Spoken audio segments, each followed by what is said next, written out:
بچوں وقفہ ہوا ختم اور ہم آپ کو کہانی سنا رہے ہیں حضرت ابراہیم اور حضرت اسحاق کی، تو آگے سناتے ہیں آپ کو کہانی۔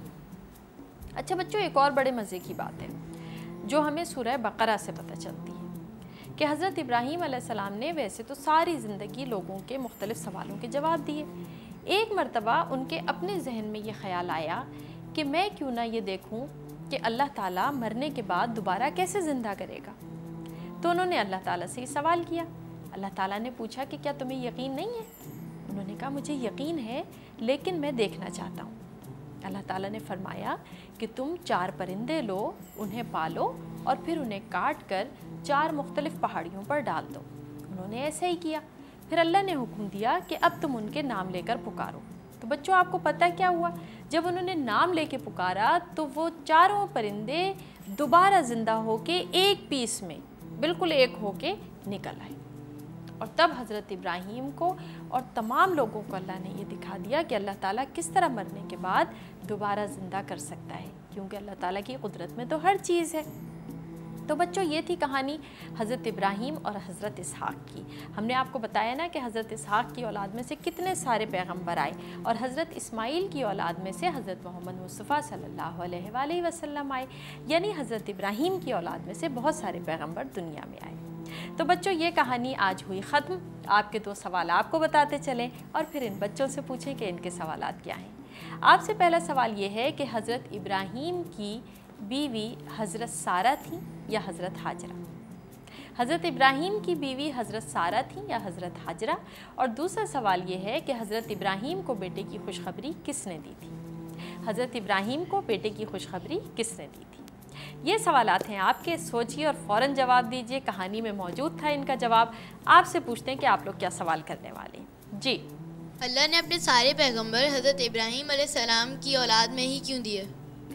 ہاں بچوں، ہم نے آپ کو بتایا نا کہ بہت سارے پیغمبر حضرت ابراہیم کی اولاد میں سے بھی آئے تھے، تو اس کی وجہ یہ ہے کہ ہم آپ کو بتا چکے ہیں نا کہ حضرت ابراہیم اللہ تعالیٰ کے بہت فرما بردار بندے تھے، اللہ تعالیٰ کا ہر حکم مانتے تھے، ان کی ہر بات مانتے تھے، اسی لیے اللہ تعالیٰ نے انہیں خلیل اللہ کا خطاب دیا تھا، یعنی اللہ کا دوست۔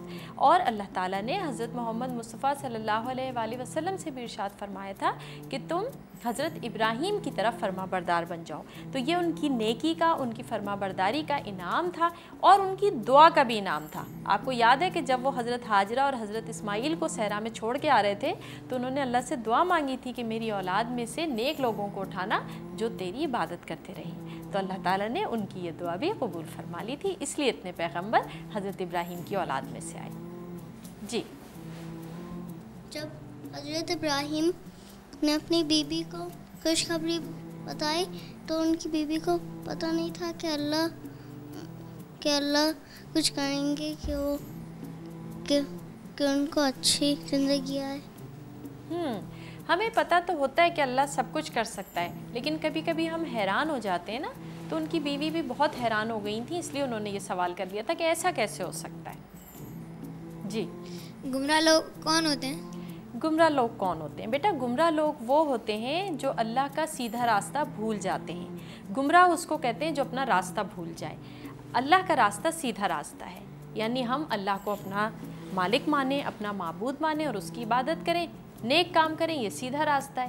جو لوگ یہ راستہ بھول جاتے ہیں اور شیطان کے کہنے میں آ جاتے ہیں، وہ اپنے راستے سے بھٹک جاتے ہیں، اپنے راستے سے ہٹ جاتے ہیں، اس لیے انہیں گمراہ کہتے ہیں۔ حضرت ابراہیم جب کھڑے ہوئے تھے اور انہیں فرشتے نظر آئے تو وہاں حضرت حاجرہ قریبی تھیں یا انہوں نے واپس گھر جا کر بتایا تھا انہیں؟ اصل میں وہ دونوں فرشتے جو آئے تھے نا، وہ مہمانوں کے روپ میں آئے تھے، مہمان بن کر آئے تھے حضرت ابراہیم کے پاس۔ اور بچوں اصل میں یہ فرشتے حضرت لوط علیہ السلام کی قوم پر عذاب دینے جا رہے تھے، اور راستے میں وہ حضرت ابراہیم کے پاس رکے تھے اور انسانوں کی شکل میں تھے، اور ان کی جو بیوی تھی حضرت سارہ، وہ بھی اس وقت وہیں ان کے قریب کھڑی ہوئی تھی۔ کیا حضرت ابراہیم کی پہلی بیوی کون سی تھی؟ حضرت ابراہیم کی پہلی بیوی حضرت سارہ تھی۔ جب حضرت ابراہیم نے کہا تھا اللہ سے کہ مجھے دیکھنا ہے کہ آپ کس طرح جانوروں اور لوگوں کو مرنے سے زندہ کرتے ہیں، ان کی ہو گئی تھی دعا قبول، انہوں نے دیکھ لیا تھا۔